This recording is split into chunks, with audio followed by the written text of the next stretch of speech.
রাসূলুল্লাহ সাল্লাল্লাহু আলাইহি ওয়াসাল্লাম বলেন, মান সামা রমাদানা সুম্মা আতবাহু সিত্তাম মিন শাওয়াল কানা কাসিয়ামিদ দাহর। যে ব্যক্তি রমজান রোজা আদায় করলো অতঃপর তার সাথে শাওয়াল মাসে আরো 6টি রোজা মিলাইলো, সে যেন পুরা 1 বছরের সওয়াব পেয়ে গেল।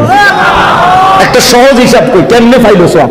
1 বছরের সওয়াব কেমনে পায়? হাদিসে নবী আরেক হাদিসে এটার ব্যাখ্যা দিয়েছে, একদম সহজ। যেই কোন নেক আমল আল্লাহ তাআলা কম পক্ষে 10 কমে নেকি দেয় না।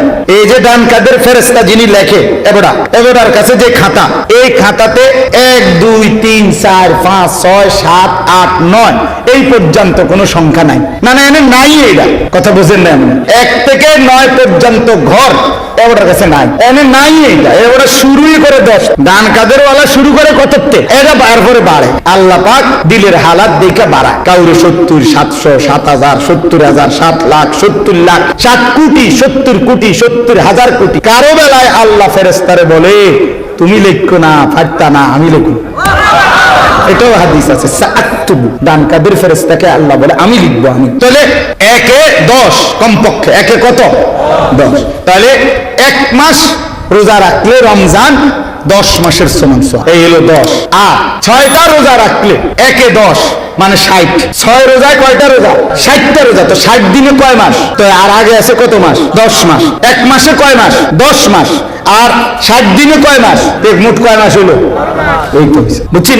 এমনি বুঝাইলে সহজ। হাদিস এটা নবীজি এভাবে বুঝাইছেন। রমজানে 10 মাস আর 6 রোজায় 2 মাস, এই মোট হলো কয় মাস? 12। তাহলে ইনশাআল্লাহ এই রমজানের পরে এই 6টা রোজা রাখবেন। কিতাবের মধ্যে লাতাইফুল মাআরিফ ইবনু রজব হাম্বলি রাহমাতুল্লাহর লিখিত বিখ্যাত কিতাব, এখানে উনি এই 3টা কারণ বলছে 6 রোজা রাখলে 3টা লাভ। 1 নাম্বার, হাদিসে আছে যে ব্যক্তি কোন বান্দা ফরজ এবং ওয়াজিবে যদি ঘাটতি হয় নাম ইবাদতে, তাহলে সুন্নাত এবং নফল দ্বারা সেই ঘাটতি আল্লাহ পূরণ করে দেয়। এজন্য রমজানের 30 দিনের এই রোজা, ফরজ রোজা যা ঘাটতি হয়েছে, ত্রুটি বিচ্যুতি, এই 6 রোজার এই নফল দ্বারা আল্লাহ তাআলা সেই ঘাটতি পূরণ করে দেবে। 2 নাম্বার লাভ হইল, কোন ব্যক্তি একটি ইবাদত করার পর পুনরায় ওই ইবাদত আবার যদি করতে পারে, তো এটা প্রমাণ করে হাদিসের বক্তব্য অনুপাতে তার পিছনের ইবাদতটা আল্লাহ কবুল করেছেন। কথা বুঝছেন?